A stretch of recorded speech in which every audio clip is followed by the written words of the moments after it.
नमस्कार, मी सौ सुरेखा गंगाधरराव रेवतकर. मला नगर अध्यक्ष पदाची उमेदवारी दिलेली आहे, त्याबद्दल धन्यवाद. आज आपल्याकडे नगरपालिकेची इलेक्शन 2 डिसेंबर 2025 मध्ये होऊ घातलेली आहे. मागच्या 5 वर्षामध्ये जनता पक्षांची पार्टी आपल्या उमरेडमध्ये होती आणि त्याच्या आधी 10 वर्ष नगरपालिकेची सत्ता होती. ह्या 5 वर्षामध्ये आपल्या उमरेड शहरामध्ये एक रस्ता किंवा काहीच झालेलं नाही. त्या 5 वर्षाच्या आधी जे काही झालं ते इतकं झालं की आपल्या उमरेड शहराचा चेहरा मेहरा बदलून गेला. रस्त्यांचं रुंदीकरण झालं, आंबेडकर सभागृह झालं, नगरपालिका बनवली, मार्केट बनवलं, स्विमिंग टँक बनलं, अशा खूप प्रकारे असे कामं केले आणि आपलं उमरेड शहर एकदम बदलून गेलं.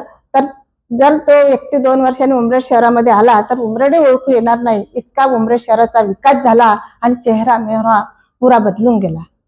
हे म्हणायचं आहे, आपल्या शहराचा विकास झाला आणि 5 वर्ष आपलं शहर उमरेड शहर जनता पक्षाच्या हातात असल्यामुळे आपलं शहर मागे गेलं, 5 वर्ष मागे गेलं. आता मला ते सर्व भरून काढायचं आहे. मला ह्या उमरेड शहराचा विकास करायचा आहे आणि त्या विकासाची गती वाढवून अजून बरेचसे काही कामं करायचे आहे.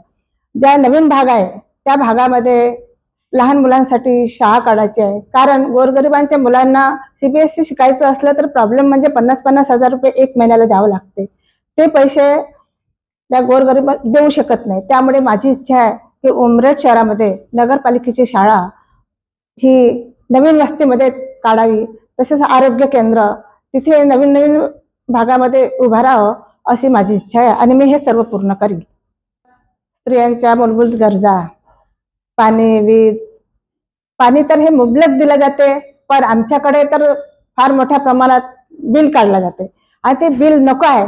कारण हे पाणी हे इतकं म्हणजे स्वस्त दरात द्यायला पाहिजे तिथं आहे नाही आणि त्यांचं बिल भरणं होत नाही. एवढं महागात पाणी घेतलं जाते. पाणी सारखा धर्म नाही असं म्हणतात, पण हे आपण पैसे घेतो आणि त्यांना पाणी देतो, हे मला पण पटत नाही. तसेच आमच्या उमरेडला आम्ही लायब्ररी वगैरे खोलायचा विचार केला. बाबासाहेब आंबेडकर सभागृह छान आहे आणि आपले रिटायर झालेले आहे, तरुण वर्ग आहे, ते तिथे जाऊन आपला वेळ टाइमपास करण्यापेक्षा तिथे लायब्ररी तयार करून आम्ही त्यांना वाचनाची संधी देऊ.